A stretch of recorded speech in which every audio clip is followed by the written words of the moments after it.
জানালার গ্রিল ধরে অপলক চেয়ে থাকে চোখগুলো আজ বড্ড ক্লান্ত। নীল আকাশে ডানামেলা পাখির দিকে তাকিয়ে কষ্টগুলো যেন দীর্ঘশ্বাস হয়ে বের হয়ে আসে গার্মেন্টস কর্মী খোরশেদ আলমের। জুলাইয়ের সহযোদ্ধারা বাড়ি ফিরলেও হাসপাতালের চার দেয়ালের ভিতরে এবারে ঈদ কাটবে তার। গুলি খাওয়ার পরে এখন পর্যন্ত 19 মাস হাসপাতালে জীবনে কাটাইতেছি। আমার ফ্যামিলির মোর ঘুরে গেছে, আমার জীবনের মোর ঘুরে গেছে। সামনে একটা যেটা অ্যাম্বিশন ছিল সেটা পূর্ণ হয় নাই। শরীরের যন্ত্রণার চেয়েও যেন বড় হয়ে দাঁড়িয়েছে ঘরে ফেরার আকুতি। ক্রাচে ভর দিয়ে যখন দুপা ফেলেন, প্রতিটি পদক্ষেপ যেন মনে করিয়ে দেয় বিভীষিকাময় 20 জুলাই বিকেলের কথাগুলো। দেশটা আমরা সংস্কারের জন্য আর কি রাস্তায় নামছিলাম, স্বৈরাচার হটানোর জন্য নামছিলাম, যাতে দেশটা আরও সুন্দর হয়, হয় আমাদের জনগণ বান্ধব যাতে সরকার হয়। গুলিবিদ্ধ হবার পর থেকেই বন্ধ আয় উপার্জন।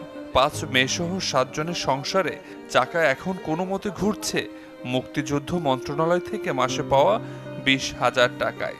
মানবতা জীবনে কাটানো হয়েছে এই মুহূর্তে আর কি। আমার যদি একটা প্রমোশন করায় দেয় সরকার, আমার যদি ভালো একটা চিকিৎসা দেয় যাতে আমি একটু স্বাভাবিকভাবে হাঁটতে পারি, তাহলে দেখা যাচ্ছে যে আমি আমার ফ্যামিলিকে নিয়ে বাঁচতে পারবো। ঘরে থাকা মেয়েগুলো যেন চাতক পাখির মতো অপেক্ষা করছে বাবা কবে আসবে আর কিনে দেবে ঈদের জামা।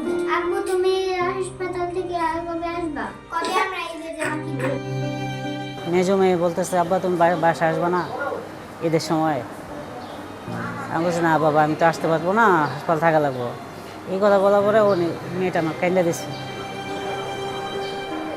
বলছে তোমার আসতে হবে বাবা। উত্তাল জুলাইয়ের সেই বিকেলে বিদ্ধ হওয়া গুলিটি যেন শুধু তার পায়ে লাগেনি, কেড়ে নিয়েছে একটি পরিবারের সবটুকু সুখকে। আবির হোসেন, চ্যানেল 24, ঢাকা।